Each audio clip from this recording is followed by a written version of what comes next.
What is up, everybody? Welcome to another episode of NFL Turf Talk, presented to you by DSM Media.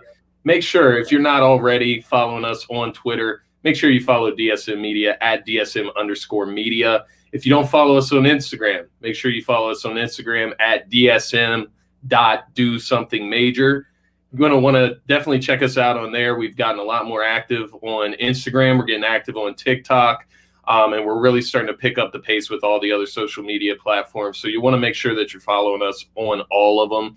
If you just simply go to the Twitter, the link tree is right in the bio. So you'll find all of them listed right there, and you can just plug into all of them. We are presented on all podcast streaming services, including Spotify, Apple Podcasts. So you can definitely catch us there. And, of course, YouTube. Make sure you're subscribing to our YouTube channel, as we are going to be having some very special giveaways associated directly with that YouTube channel coming up. What's up, Dylan, my co-host? How are you doing tonight, my man? What's going on? Before he jumps out of here, I got to give a shout-out because I see he's in here now to my dude, Jake Hill. Known him for about over a decade now, from family vacations, but he lives in Tennessee. So Titans are on tonight against the Niners. So I'm sure my boy's going to want to hear a little bit about that game, but shout out to Jake Hill. What's going on, dude? But yeah, man, I got it's not the same, but we're talking MVP race tonight, and I got the MV3 shirt on from our T Public site. So I'm doing good. Christmas Eve is tomorrow. It's crazy. I don't know about you, but it doesn't feel like Christmas Eve is tomorrow. Hopefully tomorrow, when family's around, it'll feel a little bit more like it, but it doesn't yet. Yeah, no, I tend to agree with you, and it feels like this year has just flown by. It's crazy that we're already here at Christmas, and then by the following weekend, it'll be 2022, and I just can't believe it's came this fast. It's blown me away. And it's been a very eventful year, right? Like, there's so much to look back on, and maybe we'll have to do something like that and look back on some of this stuff we've covered over this last year. But it's a great time of year, right? We got some gifts coming out. I got my Goddard jersey on tonight, so I had to bring it out. I've been standing for this man for a while. I've been calling him tight end one for a while, and he's starting to show it. So I'm very excited to get into this Eagles and Washington football team matchup. But definitely make sure you're following my co-host Dylan here at DylanJD98 and myself at Scotty Drowned.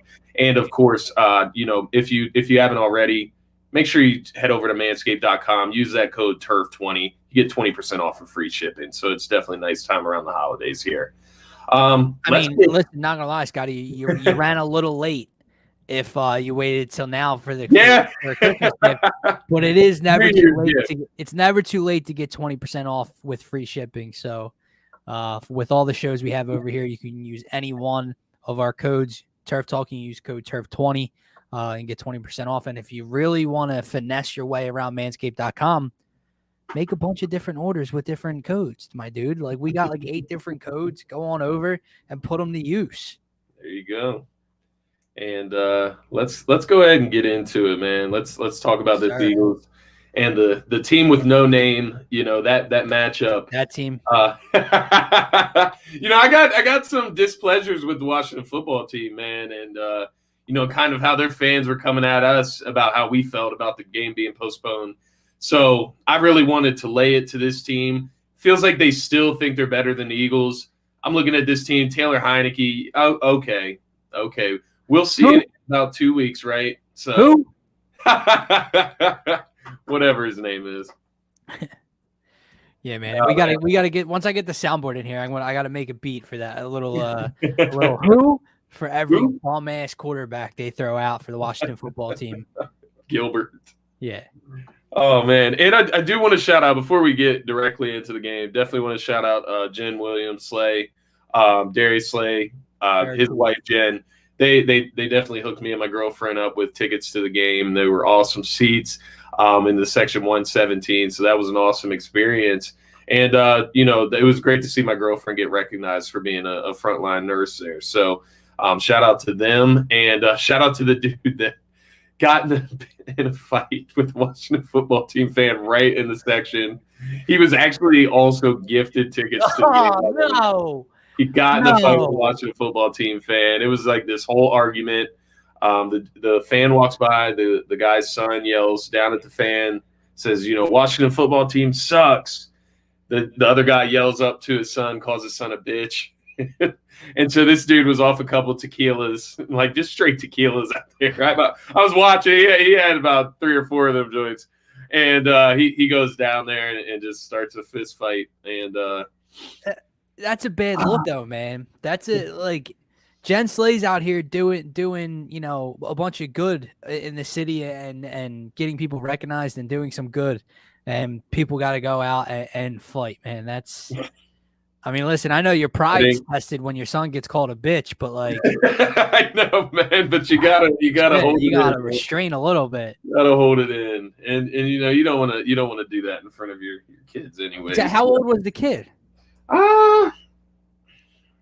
13. Maybe? Okay. Hold on. Now I got questions about the story. Kid's son's 13. There with his dad. How old was the person dad fought? Man, I'm not gonna lie to you. He didn't look that old. I mean, because I have 18. Kind of a bad look for the dad if he fought a younger dude, right? Like 20, whatever, teenage dude. Also, bad look if it was like a grown man calling a 13-year-old a bitch for saying. Yeah, the dude was definitely. Listen, you deserve to get your ass whooped if you're a grown man calling a 13-year-old a bitch. It was like, so I see it from 2 sides, but yeah, it had to be one of the. It had to be one of them from the Jen Slay tickets. So that's of course, but okay, 27-17 win for the Philadelphia Eagles. Sure. Took care of business. Got off to a sloppy start, down 10-0 early. Back-to-back turnovers, obviously the interception off the Goddard drop. Ashamed of you, Goddard, for not catching that one. But, bounces off a shoe or something like that, and they get a touchdown. Crazy play. And then the very next drive, they drive down the field. Jalen Hurts gets caught scrambling, fumbles the football off a sack, and the Washington football team gets out to a 10-0 lead. Dylan, Eagles were able to get back into it, showed resilience. What are some of your takeaways from this game, just off the top of your head? Listen, I talked about it a lot yesterday, so I definitely want to get your takes on it and hear what you have to say about the game, especially you were up close and personal for it. But there's 2 guys that I want to zero in on here. We'll start with Nick Sirianni. I said this again yesterday. I'm very close to being in on Nick Sirianni, in for the future. This dude continues to impress me for a guy that I ripped to shreds for about 5 to 7 weeks early in the season. And a lot of people ripped to shreds early on in this season. He has figured out what this team's identity is. He has figured out what his players do well and what they don't do well. And he has legitimately put each and every one of these dudes and position groups and play to their strengths. This team has now had 7 straight games with 175 plus rushing yards. He's not shying away from it.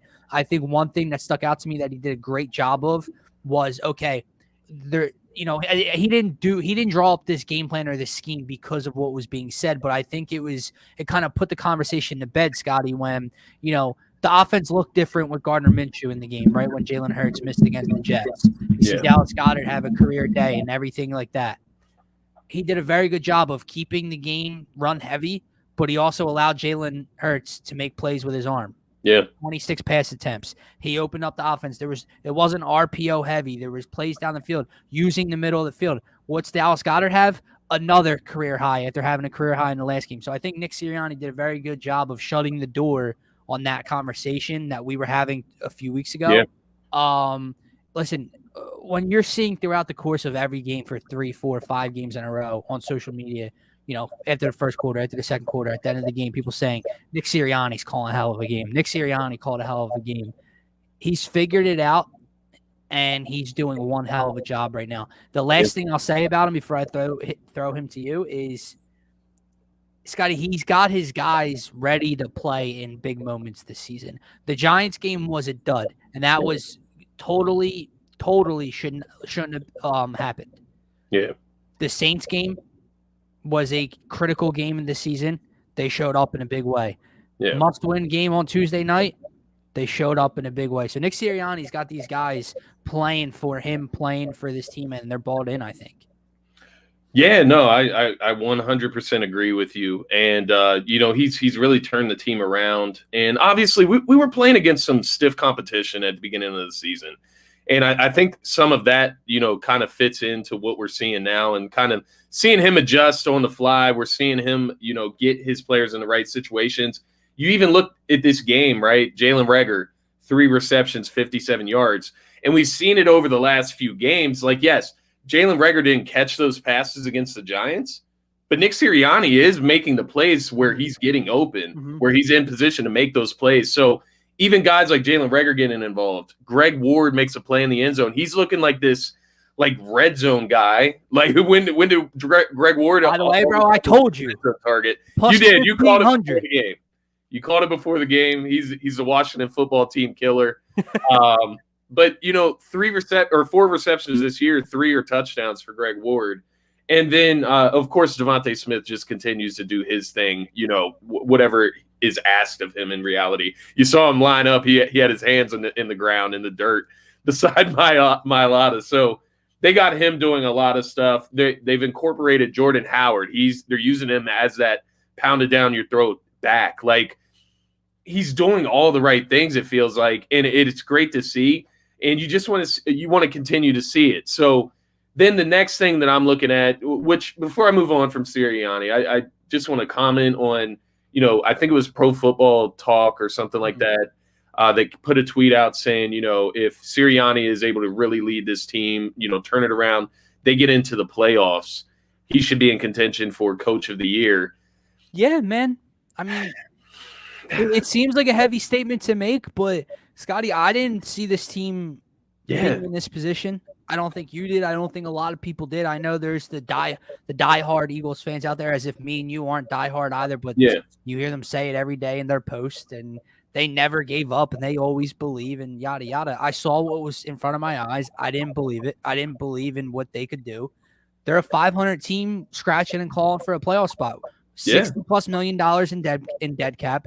Poor roster construction, a rookie quarterback who struggled off and on this year, COVID, injuries, and he's got them fighting for a chance to make it to the dance. So, hell yes, he's in the conversation. And I think, the key there is, like, even before the season, like, we looked at the schedule, we looked at the record and what it could be, and I think we came out to close to a 500 type of record, somewhere around there, 9-8, 8-9, something like that. But that was like the bar. The bar that was the bar. And it wasn't even like they could get to that record this season, but the simple truth is they're the number 1 rushing team in the NFL. Like they have a strength. They have an identity. And I think that's something important, which is something that we wanted to see this season. We wanted to see them develop an identity of what this team wants to be. And they're the number 1 rushing team in the NFL. They've broken franchise records of straight games with over 175 rushing yards. Yep. They're getting everyone involved in the rushing game. Jalen Hurts, obviously, I think he still is the leading rusher on the team, just over Miles Sanders.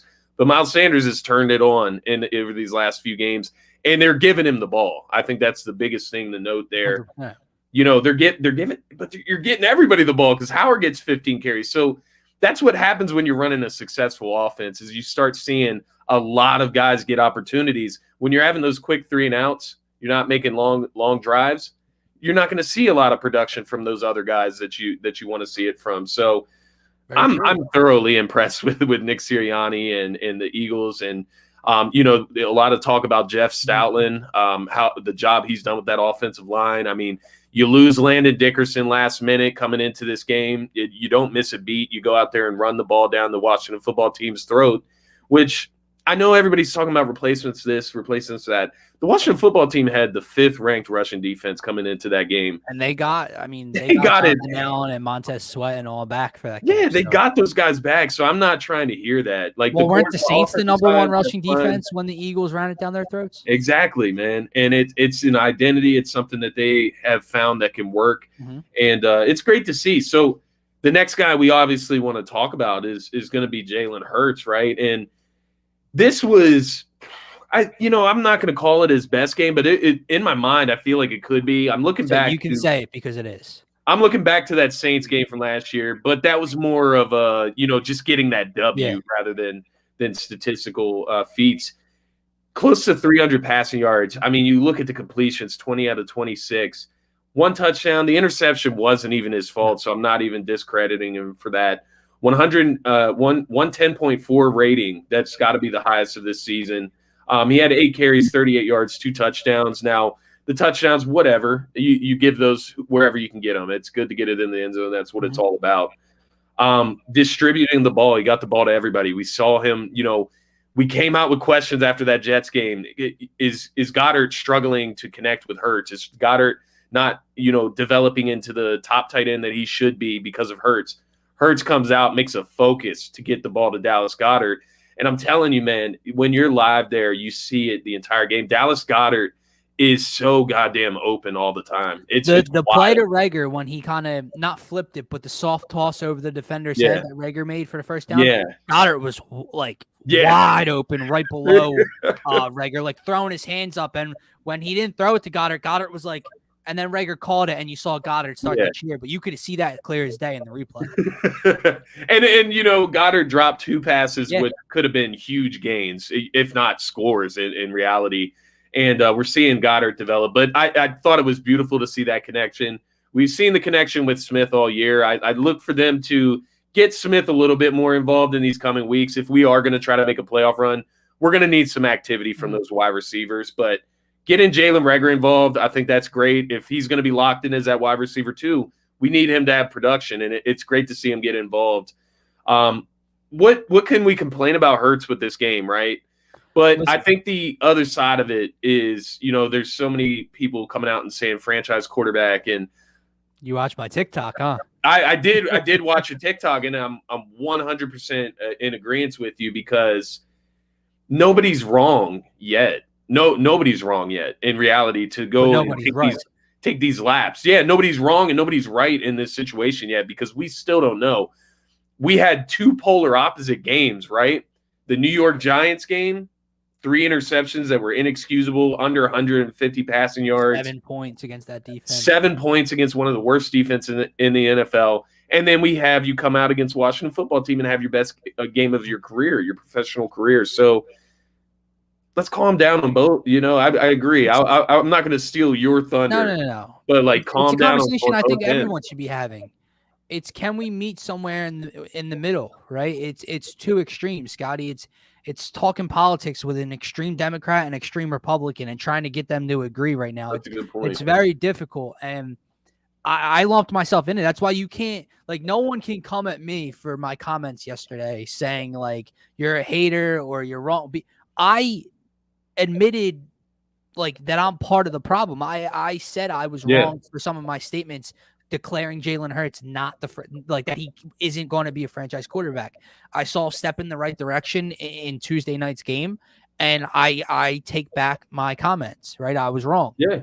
But just because he played extremely well in a win on Tuesday night doesn't, you see the other end of the things, right? The far right coming out, let's say, y'all are wrong. Y'all are haters. Y'all are crazy. That's my friend. You always see that's my franchise quarterback. Shut up, dude. We're Eagles fans, man. Right? Because here's the best one.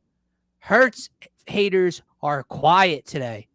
Really? Because Hurts stands were real quiet after the Giants game, right? So it's stop being so extreme after a bad game and a good game.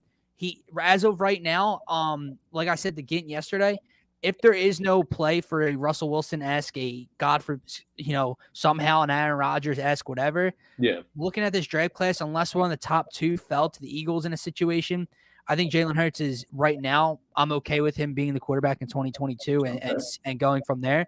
But yeah, let's talk about Tuesday night's game, Scotty, and what I saw. Right. You said I don't know if I should call it his best game.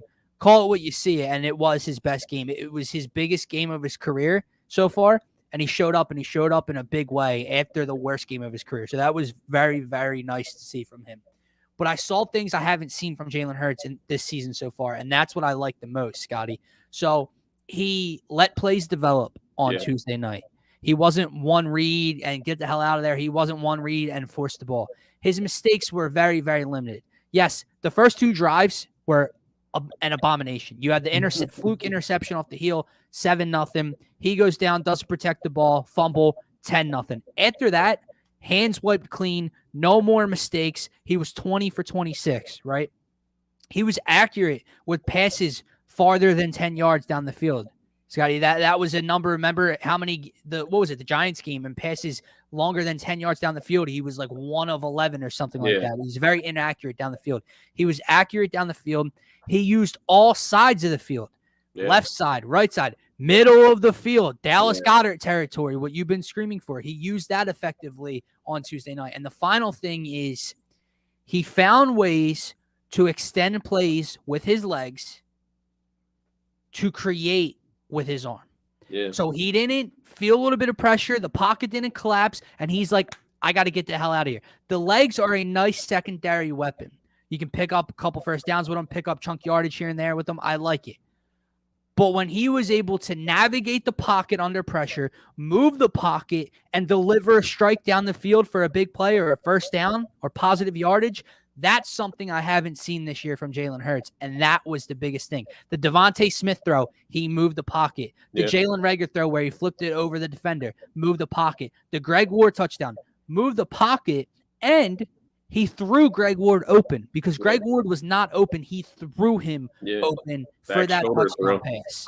So, like you said, not a single thing you could complain about from this Jalen Hurts start. Biggest game of his career, best performance of his career.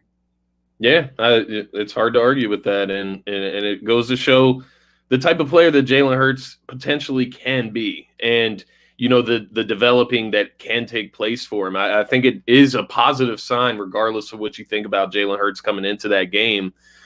Just because that was like my biggest thing coming into that game. You get 3 weeks off. So you lose to the Giants, you miss the game against the Jets, you get a bye week, and then you get some extra time in between the bye week and your next game on top of it with the game being postponed. Nothing but time to sit there and rest, heal up, obviously, and watch film, study, and see what you're missing out on the field. And that was the biggest thing for me because he looked like a guy that had been studying the last few weeks and said, I'm going to come out here and be 100% on point tonight. Right. And he, for the most part, was, to say the least. So I was very happy with Jalen Hurts. Two guys I want to talk about. Obviously, I got the Goddard jersey on. Goddard, the last 2 games. I mean, we could even go back to since Ertz has been traded. But the last 2 games specifically, Goddard, 15 targets, 13 receptions, 240 yards, 2 touchdowns, 18.4 yards per catch. That's absolutely ridiculous. And a lot of it is after the catch, running after the catch. The other guy that I wanted to point to specifically is Miles Sanders, which we've been begging for it. We've been begging for it all year. I'm still begging for him to get a touchdown. Like, reward this man. I know, bro. Reward this man. Sneaks. I was like, that's dope. But, like, you could have gave Miles. I would have gave Miles the ball 4 times. I would have, man. I would have. In the end zone, won the 4 times. He deserves it. He's the only running back on the team, including Jalen Hurts, that doesn't have a touchdown, that has actually gotten a qualifying snaps and carries. So get this guy in the end zone within the next couple games, man. He cannot go into the play if they make the playoffs with 0 touchdowns. But I'm looking at him over these last 2 games: 42 carries, 251 yards. 6.15 yards per carry. Absolutely ridiculous. And all that points to is to continue giving him the ball as long as he can stay healthy. So he's on the injury report with a quad injury. Oh, man. So that was a little concerning because I thought it was an ankle injury last time. It could just be them, giving him rest this week. I'm hoping. But yes, it's not been made a big deal of, so I'm assuming it's that. I'm assuming that it's what you said. So to touch on them 2 quickly before we move on, you're 100% right. They are the 2 guys that stick out, not just only in the box score, but had the biggest effect offensively for this game. Both with career days, career high in yardage. I'm going to give credit to Jalen Hurts. I'm also going to go back and give credit to Nick Sirianni, Scotty, because after the Jets game, we were sitting here like, it's not a coincidence that Dallas Goedert has a career day for yardage and 2 touchdowns with a different quarterback. Yeah. Well, I'm wrong. What is it now? What was it now? So I think They finally started to figure out how to use these guys. I don't know why or how it took 15 weeks. But hey, your ship's still floating, Yeah, and you figured it out. You play the Giants this week. Dallas Goedert should have another big day. yeah, And to revert back to Jalen Hurts to close up this segment, I think that was a great step one. If you want to put this side that I was on before of doubting you, you gotta pile up yeah. impressive performances Go down out the there and stretch. beat that team that you could Right. only put You're 7 you're points on. you're at home, divisional opponent, playoff spot on the line against Jake Fromm and the New York Giants. Go impress me again. Yeah. And I know we're going to talk about it Sunday, but go impress me again. Yeah, no, 100%. 100% agree with you. And one other thing, how about Slay getting an offensive snap? That was pretty interesting to see. He's the man, dude. He is, Like, dude. he really And he is. did And it I real know, fast, too. The motion, he was fast, man. I love when like someone tweets at him and says like another player in the NFL like tweets at him and say, "Damn, they got Slay on offense," and he like quote tweets it after the game. He's like, "You see me?" He's like, he just seems like just like a cat, like a funny dude, like a Yeah, he's character. funny as hell, man. They are awesome. They're like becoming a power couple in Yeah, this city, dude, on social media, on yeah, Eagles Twitter. And they're awesome. So shout out to Jen Slay and Darius Slay. definitely. And how about Fletcher Cox with the 2 sacks getting on the board? Hey man, listen, I said this yesterday. I think Dave Zangaro had tweeted it out, but it's the truth. Another guy that I doubted earlier in the season, and again, you can't just show up one night and expect me to just start being all in on you again. But if the Eagles can get December Fletcher Cox for the remaining 3 games, that's everything. Yeah, That's everything when you have Javon Hargrave, who's played at an elite level for a majority of the season, and the defensive line starting to figure things out. The linebackers aren't a question anymore. what were your Isn't that thoughts a on the beautiful thing? defense? Exactly. This is my point. We just spent 28 minutes recapping this Eagles game, and we didn't even have to talk about the defense. Yeah. That's a good thing. That means you didn't F up anything. So shout out to the entire defense. Does Gannon still frustrate me? Yeah. But the defense is slowly, getting better. Now, again, you played the 3rd string Washington football team quarterback. You played the New York Jets. I'm going to need to keep seeing it before I'm like, okay, this defense is actually formidable, but they look pretty good right now. I can't hear you. Sorry, my bad. My dog was barking, so I muted myself. I forgot. But no, I agree. There's not much to complain about. They did what they needed to do in this game. I just hope to see them continue to get more and more pressure on the quarterback as we go throughout the rest of this season. But For sure. probably a good time to go ahead and segue into the next topic, which was just going to be a little bit of focus on Eagles Pro Bowl selections. Any guys that you may have thought that got snubbed? Me specifically, I think the obvious one is Javon Hargrave. Yeah. He's Especially been when you look when someone had compared his numbers to Kenny Clark. to Kenny Clark's numbers, and they're not even. It's not even close on the same level. Yeah, so it's not even he's close. he could definitely be considered a snub. Outside of that, no.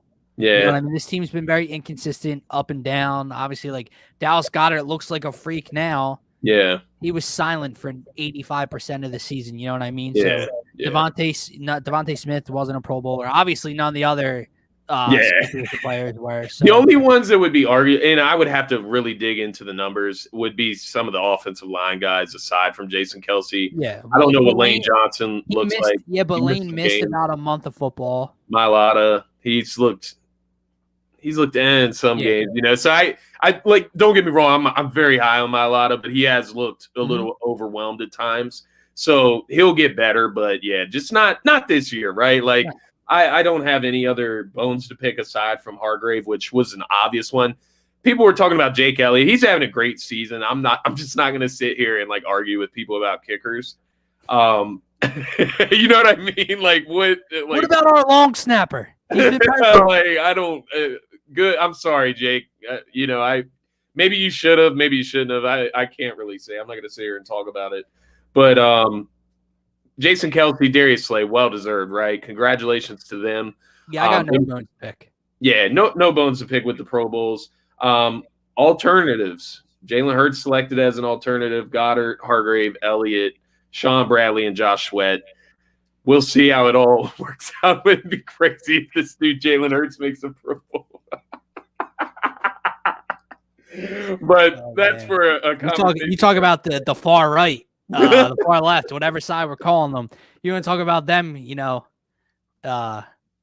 patting themselves on the back. Oh my goodness! And Twitter, then Twitter would be a hard day that day.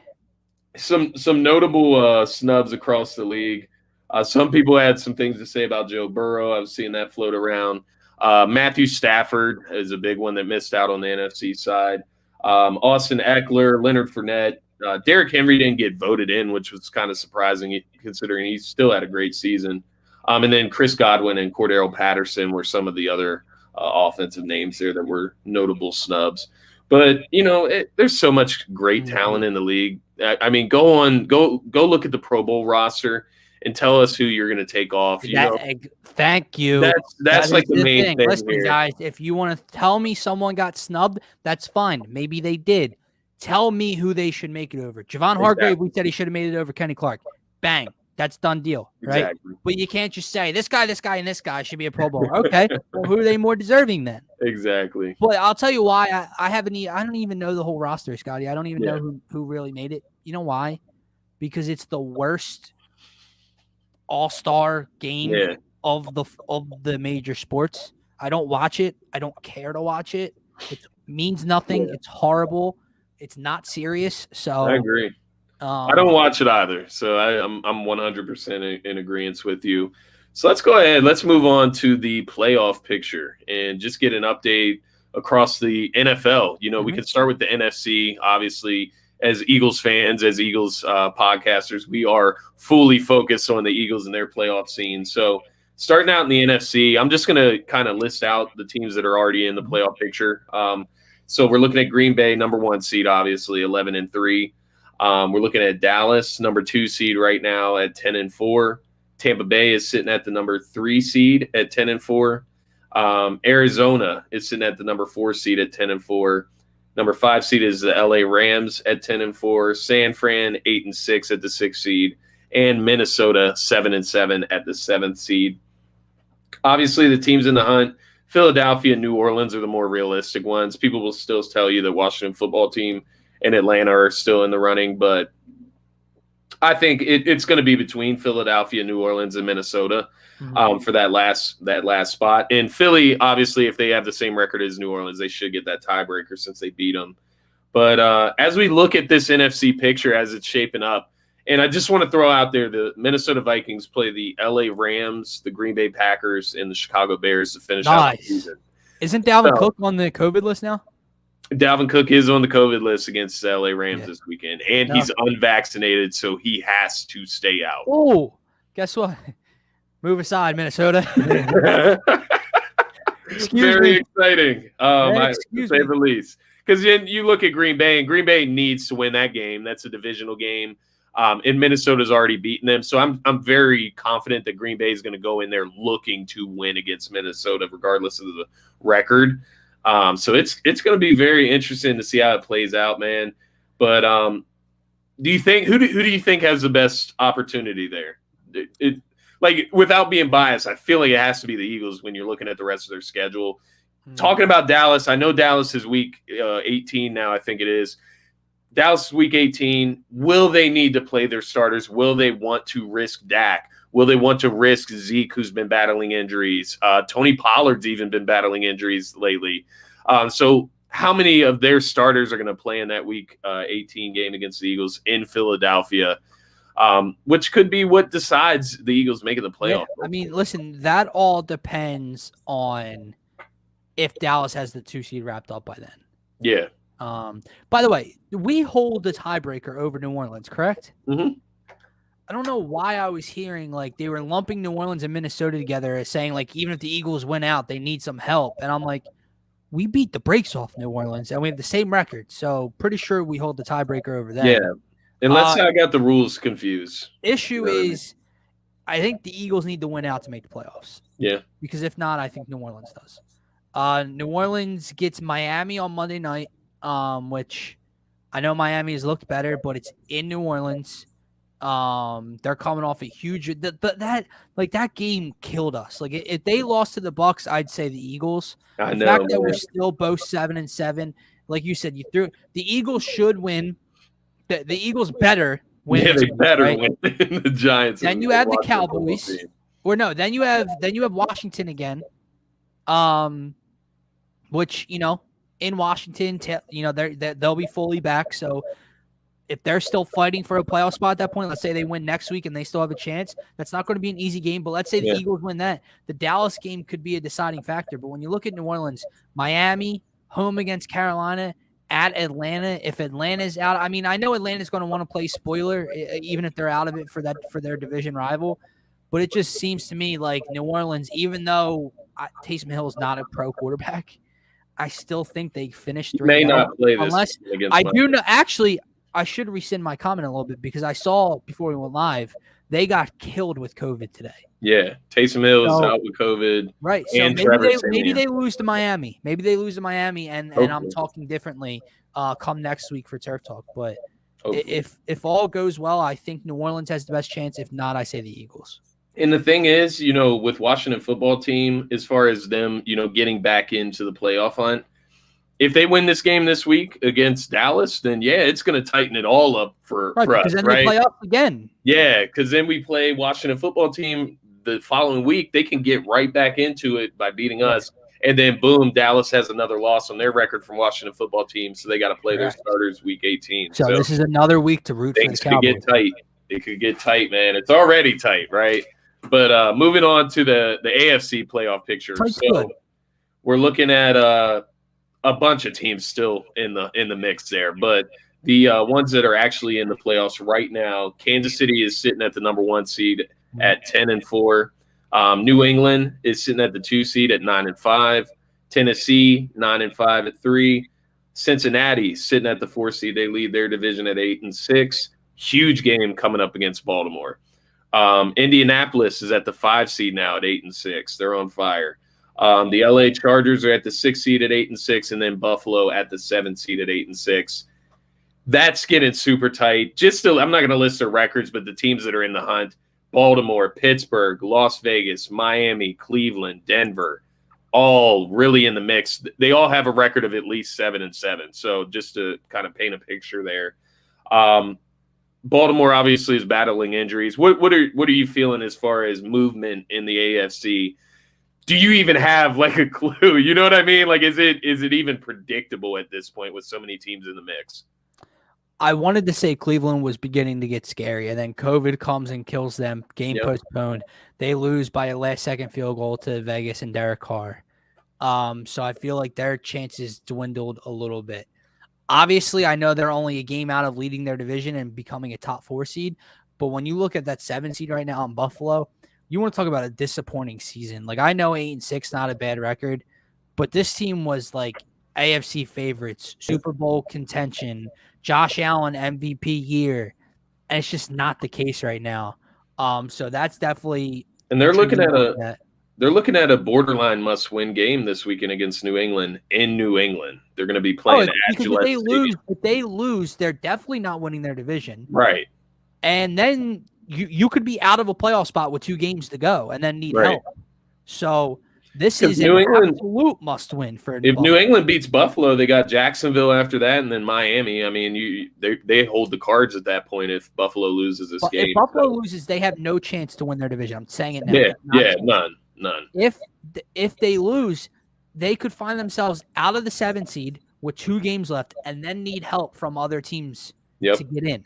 That is a disappointment of a season for the Buffalo Bills. As far as who could get in that's in the hunt, dude, I don't know. I mean, obviously, the first team on the list in Baltimore comes to mind, but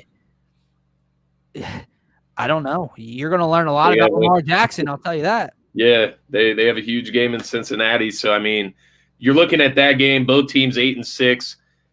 Cincinnati would have a 2-0 record against the Baltimore Ravens. That would really, really separate the Bengals in that division. And then after Baltimore, it sucks for the Bengals because after Baltimore, they do have Kansas City. Now, the thing about Kansas City this weekend, they play Pittsburgh, which they could put a nail in Pittsburgh, but Scotty, they may be without Tyreek Hill. They may be without Travis Kelce. Scotty, something I don't think we haven't discussed it yet, talking about the AFC picture, but I haven't heard a lot of people talk about it. Why is Baltimore in this scenario that they're in, finding themselves on the outside looking in? We talked about the Pittsburgh game a few weeks ago when John Harbaugh decides to go for it for the 2-point conversion. They lose that game. Now I know you're in Green Bay. You got COVID hitting. You got injuries. You know, you got, what's his name, Tyler Huntley? Yeah, Huntley. Starting. Why would you go for 2 again? Scotty, why would you go for 2 again? Because guess what? That's 2. I'm not saying you definitely win either of those games, but you could have. Yeah. You would have had 10 more minutes to try to win that game. Instead, I know for a fact you have 2 more losses than you would on the other side of things. That's why you're on the outside looking in, and no one's talking about it. 3 in a row they've lost. 2 of them being in that scenario, and that's really crazy. You didn't learn your lesson the first. And again, you have the best kicker in the world, so don't even act like it's because you didn't trust your kicker. Maybe in NFL history, like. So again, if you want to, I get it. Pittsburgh had the momentum. They dominated you in the fourth quarter.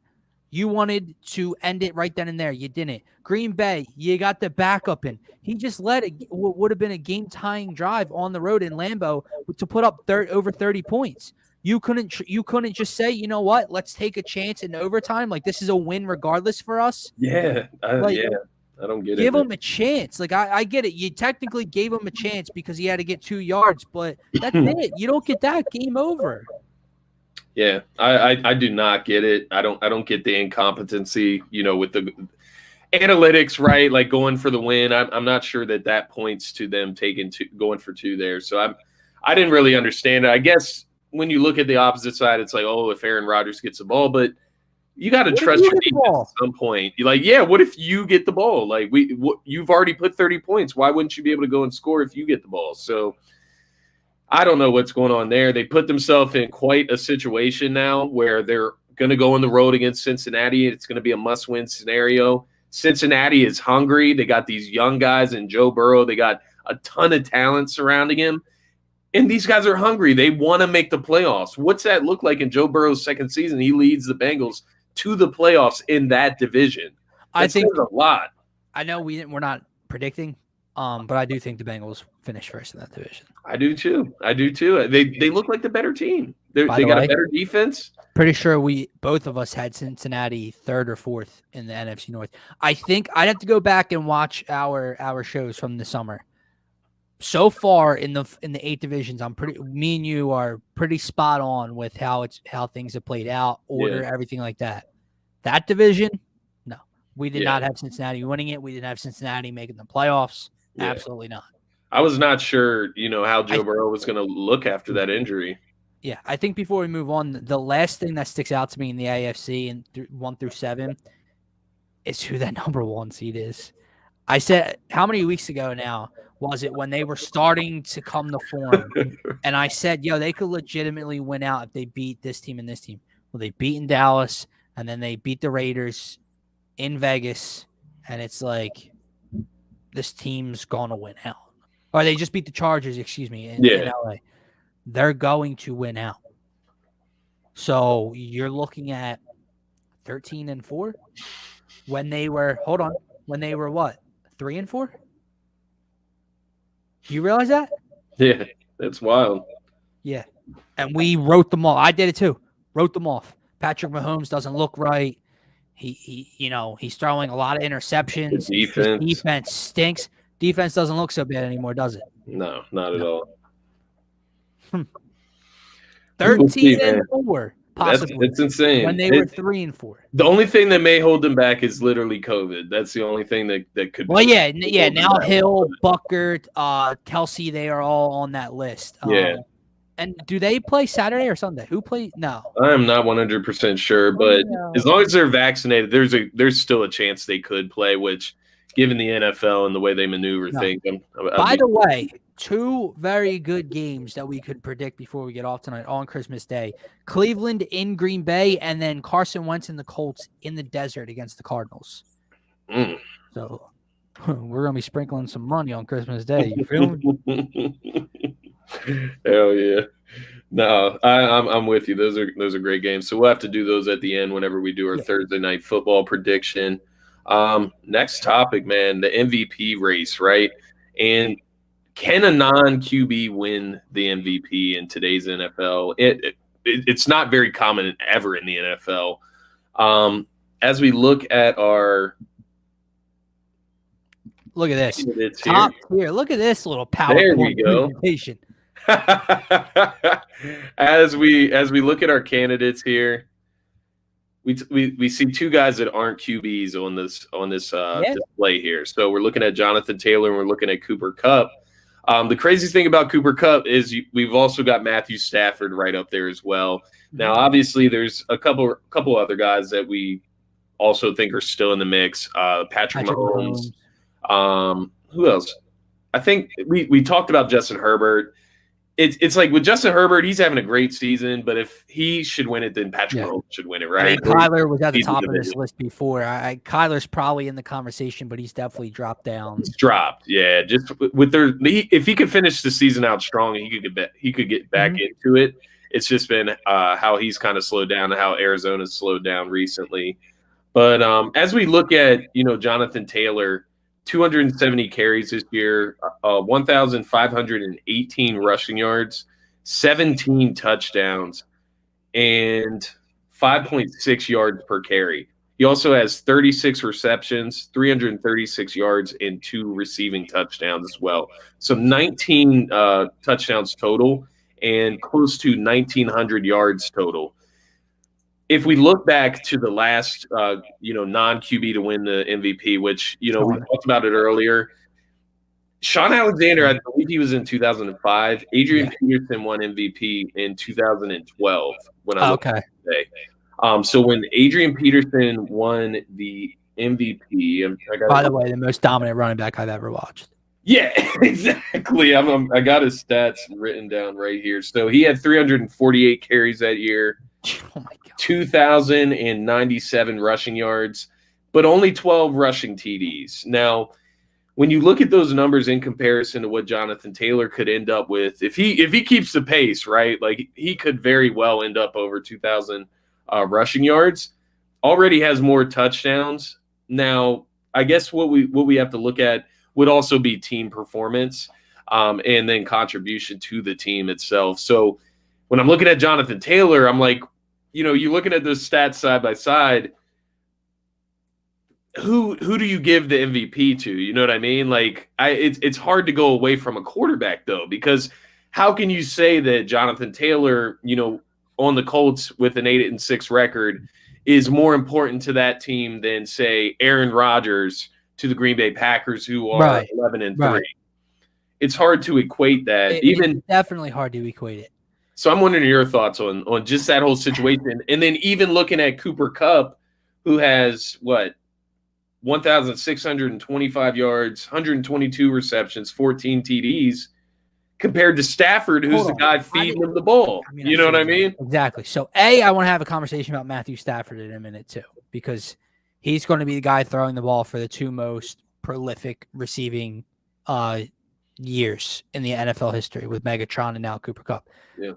How much credit does he get for that? Right? No one talks about that. Yeah, that's interesting. That's an interesting point.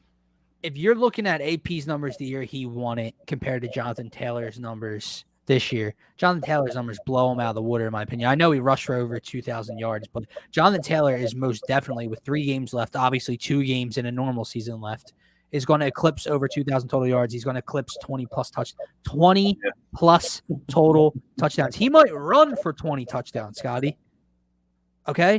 He's the most important player on the Indianapolis Colts. They are overtly, don't get me wrong, I thought the Colts were a playoff team when Wentz went there, but he is the main contributor. He is what makes that offense go. He's what makes that team go. And if they finish, 10-7, 11-6 this year. He's the biggest reason why. But I hear your point. Are we comparing the, wild card ridden Colts most important player to the best record in all of the National Football League and Aaron Rodgers when quarterback? I think what the issue is quarterback is the most important position in all of professional sports. They have the most effect on a game, on the outcome of a game. So it's hard to go against that. If we're talking Cooper Kupp, fantastic season, unbelievable season. Historical season, it might be. Yeah. If we're being honest, he's on the outside looking in on this conversation. Cooper Kupp, to me, has a 0.001% chance of winning the NFL MVP. Yeah. Jonathan Taylor, I think, definitely has a chance. I don't know, man. Maybe it's a popular vote this year. Maybe because ESPN's talking about it and it's getting recognition. Yeah. And, the Rodgers and Brady instead, they're all having really good years, but there's nothing like last year. The years that Russ and Rodgers had last year were unprecedented. They were you knew one of those two were winning the MVP, right? Yeah. Are they doing anything crazier than what Jonathan Taylor's doing on the ground this year? Probably not.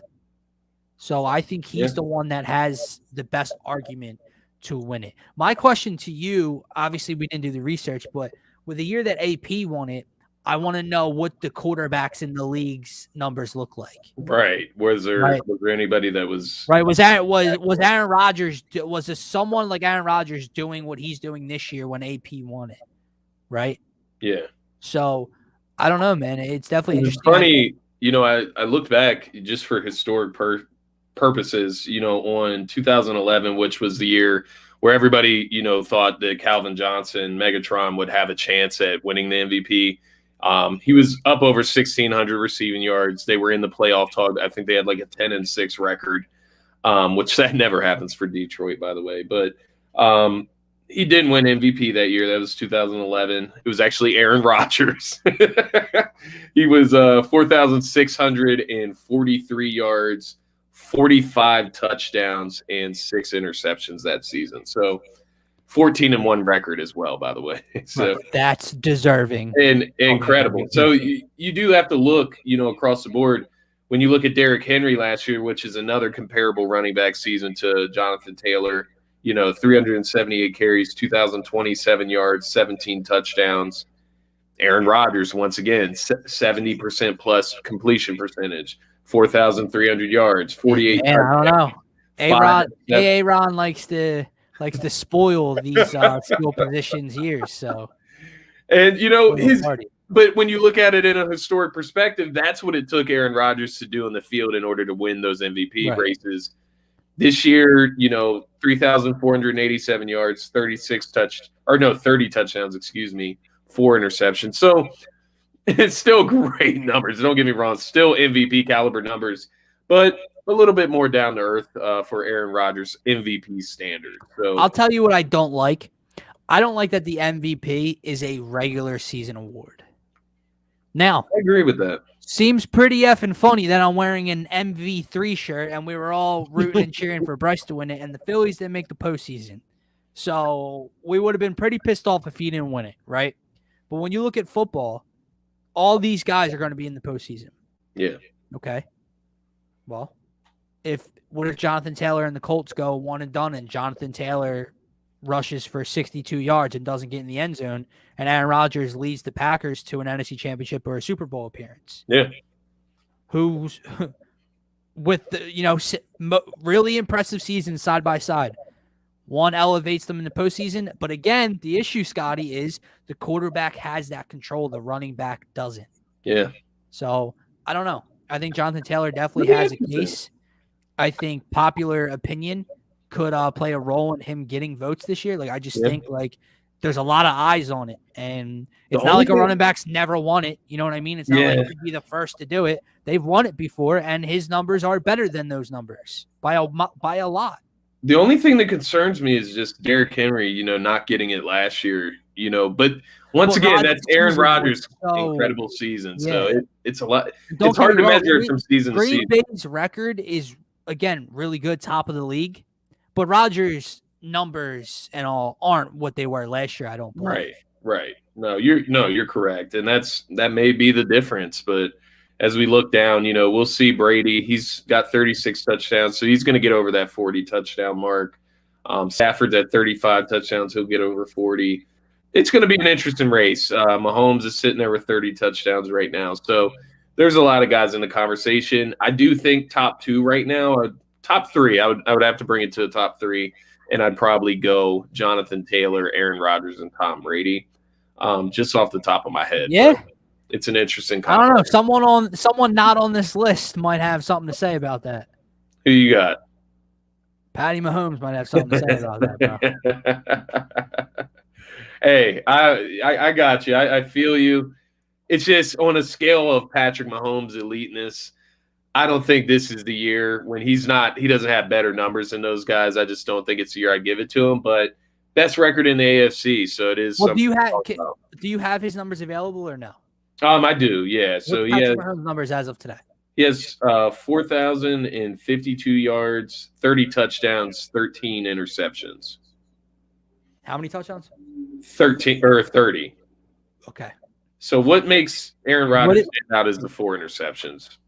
What if Patrick Mahomes the Chiefs finish the year 13-4 after being 3-4? He throws for over 4,500 to 5,000 yards and throws 36 to 38 touchdowns.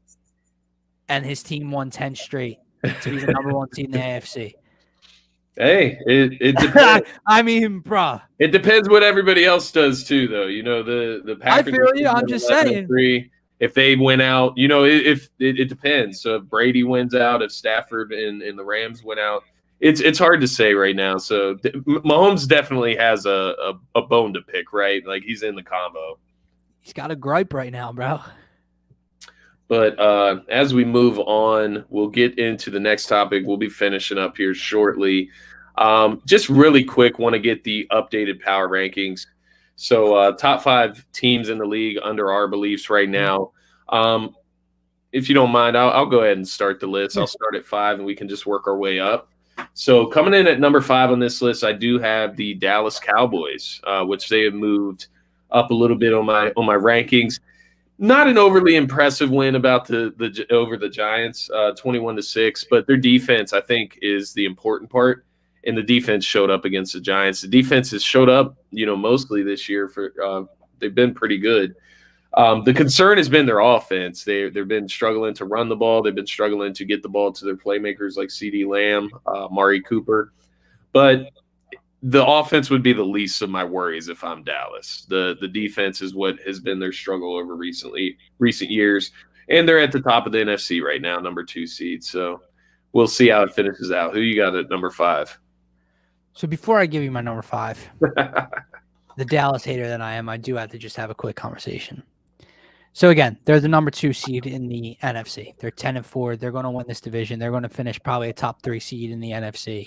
Don't get me wrong, very good year. And maybe the offense turns it right back around. But there is no doubt that the Cowboys offense is struggling to put points up right now and is struggling to move the ball at times. I had someone nonstop harassment type level in my mentions, in my DMs, trying to make me make bets, right? And you know what? I'm not going to put up thousands of dollars like he wanted to. Yeah. He basically wanted to be the sports book. He wanted to give me sports book odds instead of me saying no and him. You know what I mean? Like a man-to-man bet is you pick yes, I pick no. Whatever happens, happens. Yeah. You're not going to give me sports book odds and I'm going to bet with you no. Like what, dude? Whatever. That's what he wanted to do.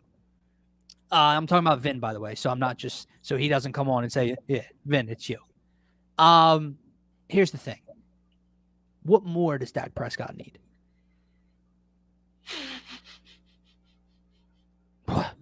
Listen, they're 10-4. I don't know what's going on. Number 2 seed, but I thought he was going to be MVP. Yeah, I thought he was going to be the bounce back player in the NFL. Right? He's got a very, very good offensive line. He's got Ezekiel Elliott and Tony Pollard in his backfield. He's got CeeDee Lamb, Amari Cooper, and Michael Gallup. Now, I know they've battled injuries throughout the year. Gallup was out a little bit. Cooper's spent time out, right? I get all that. Blake Jarwin, Dalton Schultz, no slouches. and his defense, which was the problem in previous years, Yep. is now elevated itself to a pretty damn strong unit and forces a lot of turnovers. Two possible defensive player of the year candidates and the rookie defensive player of the year. And you're struggling right now. Just a little fun. I just had to get that out there because what more do you need, bro? I feel you. My God. We'll see how he finishes out the season, man. You have weapons out the ass with a top 10, 8, 5 offensive line unit. And you're struggling? Okay, whatever. My number 5 is the Arizona Cardinals. I know as of right now, they are at their lowest point of the season. they are Ben Simmons, value right now. Like, this is their lowest stock, right? Yeah. DeAndre Hopkins goes out for the year. They're still 10-4.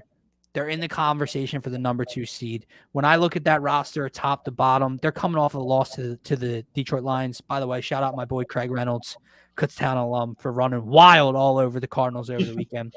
Did cost me money, though, Craig, so F off a little bit. I still think the Cardinals are a top team in the NFC. Still think they can make some noise in the postseason. So I think they're number 5 team in the league. Okay. Yeah, I can get behind that. I obviously moved them out of my top 5. I'm not going to lie to you. I had them as my lock last week, and they blew a game to the Detroit Lions. Yeah, so that's tough go of it. No way in hell they're getting in my top 5 this week. My number 4, I got Tampa Bay. Obviously, they took the L to New Orleans 9-0, failed to put up any points against New Orleans. It's concerning. It definitely is. But who else would you rather have leading your team right now than the GOAT, Tom Brady? I'm not going to, jump. I'm not going to become desperate about this team. I still think they're at the top of the NFC as far as their class and their skill sets. Guys have to step up. Gronk has to step up. Ronald Jones, a guy that's kind of disappeared since Fournette has taken over. He's got to step up. Antonio Brown, if they decide to let him come back, he's got to step up. So these other guys got to step up, make plays for Brady. Brady will put them in positions to win. I'm not overreacting too much about that loss to New Orleans. Tampa Bay at number 4 for me. Listen, don't get me wrong. The injuries are definitely scary. Chris Godwin, who was Brady's, I'd say, favorite receiver, targeted him all the time. Done for the year. Mike Evans going to miss. Fournette might hit the IR they're talking about. Yeah. They got injuries out the ass offensively from that loss as well. I got the Bucs at number 4 though too. It's Scotty Miller season. Hell yeah, he's been asleep all season. It's time. Kind of wake up, Scotty. But yeah, I got the Bucs with you too. I like it. So number 3, I actually had a team make a big jump back into the top 5. They have reinstilled my belief in them, and I got the LA Rams. They beat the Seattle Seahawks 20-10. Obviously, they were a little beat up with COVID. But the Rams, they're coming off. They're getting right at the right time. Cooper Kupp seems to be like this automatic token to like a touchdown or 2, 100 receiving yards. And Matthew Stafford's cleaned up his play a good bit as well. So I'm looking at the Rams. They're looking like a very tough team right now. I got the Rams. Great minds think alike. Who's your 1 and 2, Scotty? Because I promise we probably have the same. Guys, we don't share before, so I got Kansas City number 2, and I got Green Bay number 1. So if that's what you got, then we're the same. Just give the reasons why for both of us, because that is my list as well. I'm looking at Green Bay. I had them number 1 last week, which I know you did as well. Yeah. They're just taking care of business. I know it was a little bit of a scary game against Baltimore when it's Tyler Huntley, but it's still an athletic quarterback. He still can run that Lamar Jackson-esque offense to put up those type of numbers, and it's still based around a QB running. He's an athletic quarterback, so I'm not too shook by that. I think Green Bay is still playing well. Their defense has looked good for the most part this season, and Aaron Rodgers, we've already talked about it. He's at an MVP level in some extent. And they have playmakers at every level, at an elite level, right? So you have Devontae Adams at wide receiver, Robert Tonyan at tight end. You have Aaron Jones and A.J. Dillon at the running back. And you're seeing guys like Valdez-Scantling, Lazard, they're starting to get back in the mix over these last few games. Love Green Bay. You spoke about Kansas City all night tonight. Patrick Mahomes, the winning streak that they've been on, their defensive presence, they've turned it around. 360 turnaround, right? 360 turnaround for Kansas City, and they just took care of the LA Chargers, right? So that was going to be a huge test for them. They split the season series, and now they're at the top of the AFC right now with the best record, so they had to be number 2 for me. Well done. There we go, guys. We do not discuss it before. I mean, I put my power rankings on Twitter, but we don't discuss these. Oh yeah, I didn't even look at them. Swear to God. I know. You've been at work, you've been shopping all day, so it's just great minds think alike. And I think these teams are playing very well. I think it's very clear once you get in. That top 4 is pretty solidified, right? That top 4 is pretty solidified there. So we'll end up the show a little bit of a Titans versus 49ers preview. We'll also, just give predictions for those 2 Christmas games you mentioned as well. So we're looking at San Fran versus Tennessee tonight. San Fran's a 3-point favorite. It is in Tennessee, I believe. San Fran's 8-6. Tennessee's 9-5 right now. I would say it's a must-win for both teams. You got the Colts right on the Titans' back, right on their tail. If Tennessee drops this game, they fall to 9-6, and the Colts could eventually win this game this week. I believe they play Arizona. Yeah. So if they win that game, they would move to 9-6. They would have the same record. Tennessee would still hold the number 1 spot in that division, but obviously it just tightens it up and a ton of pressure on Tennessee without Derrick Henry and a few other weapons. So we got 49ers have won 5 of the last 6. Tennessee does have the second-ranked run defense. Tennessee's 4th in rushing. San Fran's 7th in rushing. And then the only other thing that I was going to say as far as, Tennessee, they do get A.J. Brown back tonight, and they also have Julio Jones. I mixed his first name with his last name.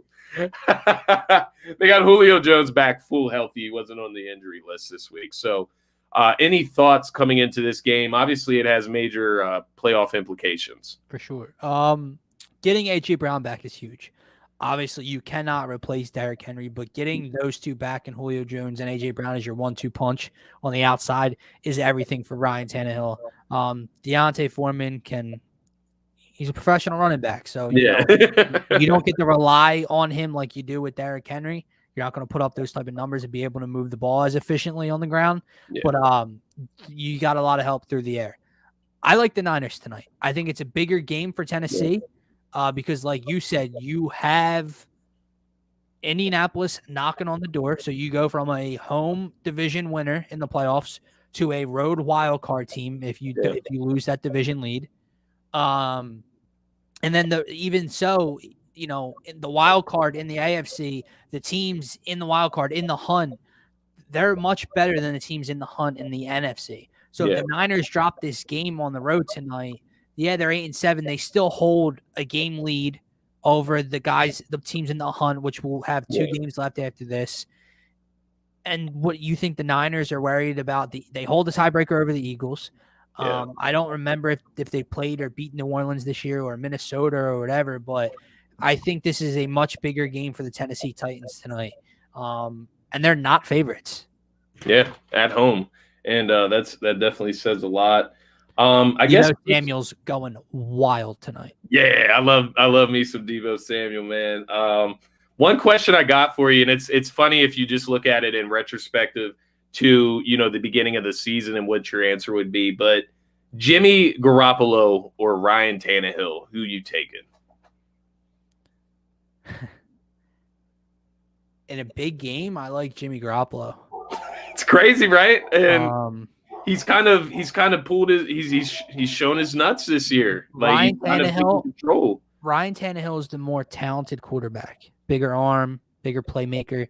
Jimmy Garoppolo has proven he can win you games. He can win you big games. Yeah, you can put X, Y, and Z around him, and he'll play efficiently.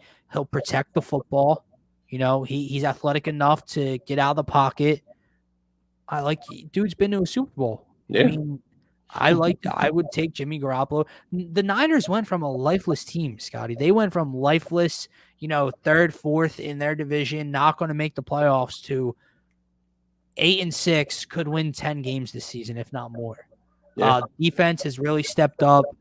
They found something in Elijah Mitchell. Is he still out? He's out tonight, yeah. But they got Jeff Wilson back, so he's another quality runner. It's like they just have A ton They'll of pound, quality they'll running run backs. the ball down your throat. We had who did we have on earlier in the year? Niners. Oh, Jordan Elliott. Jordan Elliott was on, by the way. And he talked about Shanahan and the run game. They use Deebo Samuel in the run game. Talk about a hard runner. Deebo Samuel will score 2+ touchdowns tonight. Ooh, I like the call. I like the call, and they're going to need it because Tennessee is a physical team. They'll put up a good fight tonight. I'm with you though. I think San Fran takes this game. I think they'll have the cleaner game. I think they take care of the ball a little bit better. I have San Fran winning this game 23-17. Ultimately, I think Tannehill. It seems like whenever he doesn't have Derrick Henry to go to fall back on, once you ask him to do a little too much, you start seeing those turnovers happen. And I think that kind of kicks in tonight. San Fran's got a really good defense. Obviously, Bosa in that front line. They got a ton of guys beside him as well. Armstead. They're going to get after Tannehill. I think they shut the run game down. I don't think Fred Warner's a monster. Fred Warner is a ridiculous monster. Possibly the best, if not the bona fide best linebacker in the NFL.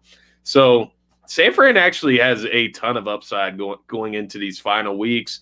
Some of these matchups, just looking at the rest of their schedule, they get a showdown with LA Rams at the end of the season. And ultimately, they could put themselves in position to move into the LA Rams spot before the end of this season, or the Cardinals, right? If the Cardinals drop a game or two over the next 2 weeks. So it's going to be interesting to see how it plays out. Before we get out of here, my man, we definitely want to get the predictions for the 2 Christmas Day games. So you said them earlier. I don't know if you still have them in front of you. Yeah. So you can go first. We have Cleveland in Green Bay. Green Bay 7.5-point favorites. That's the 4:30 game. Yeah, I got Green Bay kind of sticking the nail in the coffin with Cleveland. Now Cleveland, they'll still be active and they'll control their own destiny to an extent, right, with that division. But I think Green Bay knocking down the Cleveland Cavaliers, no, the Cleveland Browns on Christmas Day. I think that's going to happen. Green Bay's just on a roll. Hopefully Aaron Rodgers is healthy. They keep talking about the toe after every game, so it'll be interesting to see how that plays out. But as long as those guys are in there, COVID willing, I do think Green Bay gets that win at home. I agree with you. The only way I can see Cleveland pulling out an upset is the edge rushers. Their defensive line will have to dominate that game. They will have to get after Aaron Rodgers if he is hobbled with that toe. Jadeveon Myles Garrett, Jadeveon Clowney, that defensive line, that defensive front for the Browns will have to be very active in the backfield of Green Bay, and Nick Chubb's going to have a day. Like you're going to have to get pressure and stop the run on defense, and you're going to have to run the ball with Nick Chubb and company and run it effectively. But I think the Packers win. And then the second game we have here's the line. We have the Cardinals at home against Indy. Cardinals are only a 1-point favorite, so it's essentially a pickle. This one's tough, man, because there's a lot of momentum behind each side. I feel, as far as pressure. So obviously the Colts, they just need to try their hardest to win out in order to make the playoffs in the AFC. The Cardinals got a ton of pressure on their backs right now.